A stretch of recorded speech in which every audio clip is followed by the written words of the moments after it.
Nope, I'm not dead yet. Give it some time though, I'm playing some Steam games today.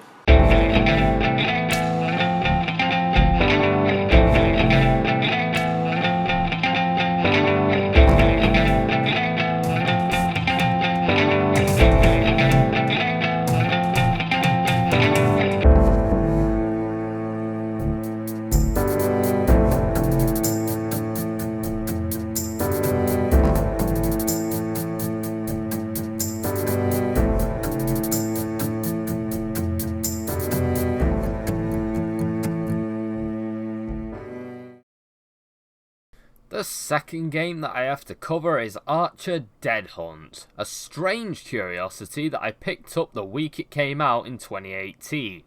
The Archer Dead Hunt is brought to us by Evlavv Studio, which also brought us I Saw It. So did I, and I wasn't too impressed. Revenger, Age of Morons. So I'm guessing that game was set in 2016?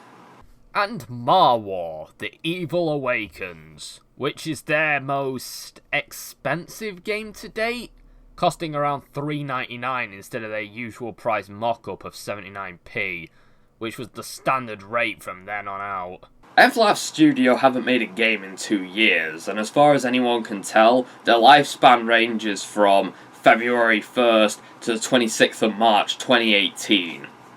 Yeah, this studio had a lifespan of around 2 months. If this shit is to be believed, the Archer Dead Hunt took approximately a week to make. That doesn't sound right.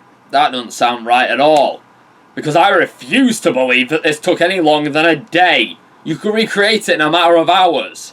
Their entire library was made in Game Guru using some rather standard asset packs and offer a recurring cast of creatures.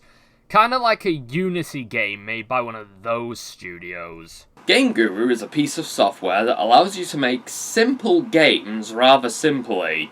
You can make a fully functioning 3D first-person shooter in a matter of hours on that thing. The way that I'd describe Game Guru is that it's like a map editor in a game that already exists. A game that would have been considered been there, done that by the time the PS2 hit the shelves. It's not a bad jumping off point for early game developers or kids who may not be very strong on the coding front. However, I have no idea what kind of storefront would accept a game made in this software alongside legitimate titles. This fucking thing makes Kodu look like the fucking Scasis paradigm. I tell you this to give what I'm about to show you context because I feel like it's an especially bitter pill to swallow, knowing that these games were made on a very simple program. Before I get into the game itself, I'd like to add a small note saying that this game is pretty poorly optimized. The game constantly threatens to shit itself and die, though to its credit it never quite did so. Its load times are second only to Duke Nukem Forever on Commodore 64, and I'll be forever baffled why games that look and play like this take this fucking long to load. Whilst we wait for this game to load, let's take a look at the Steam store page. Become Garen of Abrivia, the professional monster killer for hire, the greatest archer in the world. This time, he was tasked to take back the Livol castle from an unknown forces of dangerous mercenaries. Also begin his personal quest to discover the identity of them and their evil plans. By unknown mercenaries, he of course means a bunch of killer clowns.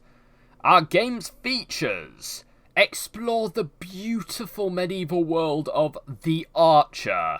I know that they say that beauty is in the eye of the beholder, so I'm guessing the beholder here is the protagonist of Corsakovia. Solve puzzle to win. Yeah, it did take me a while to solve the puzzle of kill all enemies. Battle dangerous mercenaries and evil zombies. Evil zombies? Isn't that kind of redundant? I mean, you're not exactly going to get good zombies, are you? Especially not in a simple-ass game like this. Also, there are no fucking zombies in this game. One thing that you'll notice about these games is that they all have the same menu, This is not only because they recycled the menu from previous games, but the menu is a staple menu meant to be used as a placeholder in all Game Guru games. You know we're in for some grade A shit here. So the game starts off with Gandalf the Smirk telling us that we're finally here. We should go ahead and kill all enemies. Yep, that's all the story we're gonna get here. Oh, no time for serious smug now. We got a big fat lumbering asshole to fight. Why does he walk like he's low-key shit his pants? One thing that I was glad to find out was that the game has a heartbeat red screen mode whenever you get hurt, which starts when you reach around 90% health, and it's just as intense no matter how badly hurt you are, and it doesn't stop until you fix the injury. In this game there are no health kits either, so I'm glad that there's something constantly reminding me that I took damage at some point. This isn't much of a bother in other games, because it usually happens when you're below 25% health at the very most. But I'm mostly fine here. Fuck, in a real FPS like Half-Life, I'd consider this to be fine and fucking dandy. You then notice that every checkpoint in the game has a lava trap on it. No, I don't know why mechanically, or universally, this is the case, but the lava can't even kill you. Unless you're purposely standing it for a long ass time.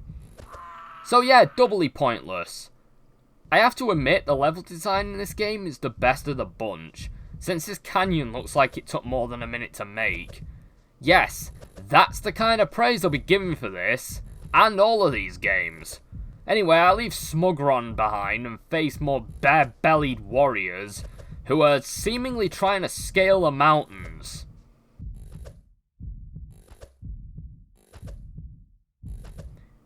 Fucking hell. And then, I find myself going up against Leliana from Dragon Age, and then end up at a dead end.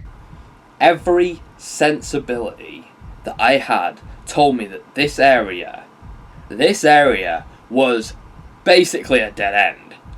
I mean, every video game that I've ever played from the age of 6 years old has had dead ends that look like this. But no, apparently I'm just supposed to walk into it and hope for the fucking best.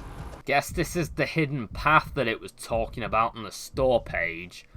So, yeah, you're supposed to just sort of push your way through these stalactite things and hope for the fucking best.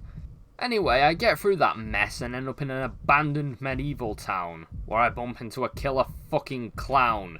You know, it's not a high fantasy setting without a killer undead clown. Mr. Giggles here didn't do much when I got in his face, so I thought he was a legitimate NPC, right up until I shot him and realised that he counted as an enemy kill. I then drowned in the water because I didn't realise it was deep and that I can't swim. Silly fucking me! So, because I didn't save, I have to go back to the fucking beginning. So I get to this point, again, and this time I walk around so that I don't drown, and fight my way to the temple square, where the final boss awaits me. I shoot him in the head and the screen goes black.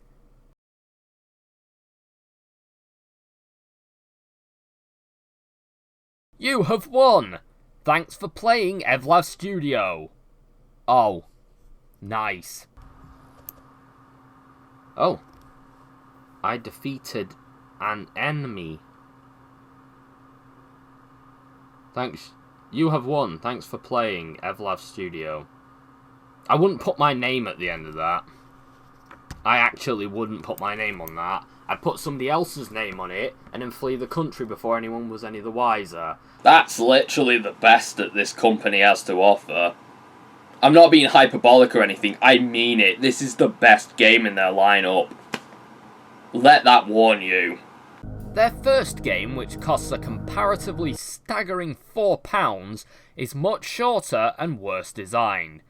I have to admit, the base premise is something that could work in a better designed game, where your gun is the only thing that can remove obstacles from your path, and there are enemies, and you have very limited ammo, so you can't waste the ammo on the enemies.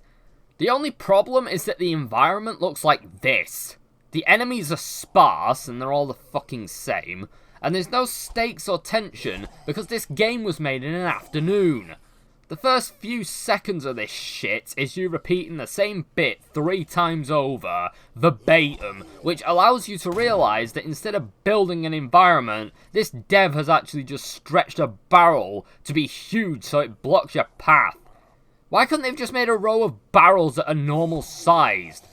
Or would blowing that many at once crash the whole game? Fucked if I know. Then I encounter a giant barrel again. I don't know why it's here, but whatevs. Oh, and then you go to the next area, and there's this weird group of manhacks who explode in your face the second you touch them, which sends you back to a previous area because I didn't know to save before that point. You know, for a game that's just one giant fuck-up, it sure as hell has a hatred for human error. So, I do remember that you have to save every few seconds in these games, which is annoying because you could easily beat the whole thing in about 20 of them if you know what you're doing. You'd be able to beat it quicker if you didn't have to walk through this badly designed map to reach the final boss. I swear to Christ that they just designed this game by blindfolding themselves and just dropping random walls all over the place, hoping to form a cohesive path. Because I have no idea why any of this shit's here.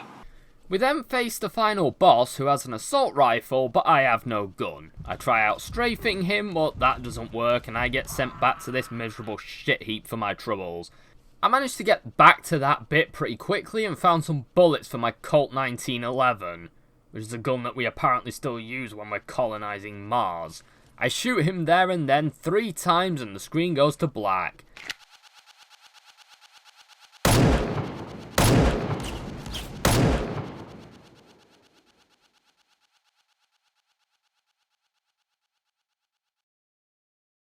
You have won! Oh. It's the same fucking ending as the archery game. Are you fucking kidding me? $3.99 for this fucking train wreck? Who the fuck thought this was worth selling on Steam? Never mind for a fucking $5. The next game on our list is Revenger, Age of Morons, where a horde of morons, who are allegory for Evlavv's fucking customer base, invade the region. Yeah, that's basically the whole plot. The game does expect me to battle a bunch of morons. However, it does promise to be a very funny FPS adventure. It is not. I mean, unless you call lamping a bunch of stock assets around their head funny, then sure, I guess it is. There's a whole 79p's worth of funny here. I mean, I guess it's funnier than anything you'll find in Duke Nukem Forever. This one's better made than the last one. The map is kinda solid, but it would benefit from some friendly NPCs and a bit of art direction. I also found these things to be really distracting. They're from a different era, and they're also really badly placed. Like, they're packed in tiny boxes. There's also a Colosseum that looks like complete shit. Oh, and the game has the same objective as all the others. Just kill a horde of morons and you're done. Other than the morons killing you in one hit, which is something that I don't really care for, because the combat is a mess, and the weapon is terrible. But, apart from that, there's not much I can say about this one. The final game I'll be covering is I Saw It. You know, come to think of it, I don't think I've ever covered a game where the title and the behind-the-scenes story are one and the same. It's like It, in the sense that it's a load of nonsense disguised as horror, and it also has a killer clown in it. Well, to be honest, they couldn't really get much else to make it look like It. But they did find Pinhead's loser cousin Steve. So I guess that's something. This game has you following a trail of torsos in a forest of stock trees and misplaced Ravenholm props. Seriously, why the fuck are these saw blades floating in the air with torsos on top? Did the dipshit who made this not realise that they're supposed to go in the wall? Or was this meant to be stylistic? I don't care if it is, they look pretty fucking stupid. Anyway, you have to collect keys in this one, making it look like a Slender clone. However, you actually just have to, kill all the enemies. I guess you loot the keys off their bodies the second that they die. To be fair, I do know what it's like to be so new to a map editing software that I can only make one kind of victory condition. That's why I don't sell fucking games on Steam! Anyway, I didn't even kill the clown as far as I'm aware, and I don't know if these enemies are designed to coexist without killing each other. There's also a zombie cop, who kinda reminds me of the one from Resident Evil Outbreak, who you also have to kill. But aside from him, there's little by way of variety or new and interesting things. You know, I seriously regret covering these games in replacement of those early 2000s shovelware games. See what you like about fucking winter games, it's got more heart in it than this. Also, I covered this jailbreak simulator thing, and I had literally nothing to say about it. You just run at enemies until you run out of men, and that's it. Seriously, there's nothing like a huge unhealthy dose of what the fuck to make you more grateful for every other game that you own. Well, there we go. First video of 2020, I already want to drown myself in the fucking toilet. Well, once more into the breach, and fuck my getting it right. We are going to be doing it different this year. Join me next time when I talk about something that I actually care about. Yes, I'm going to break any fucking conventions I've set up. I'm going to talk about a game that I actually want to talk about my fucking childhood. Yeah, I don't know how long ago Area 51 was, but for some reason it feels like forever ago.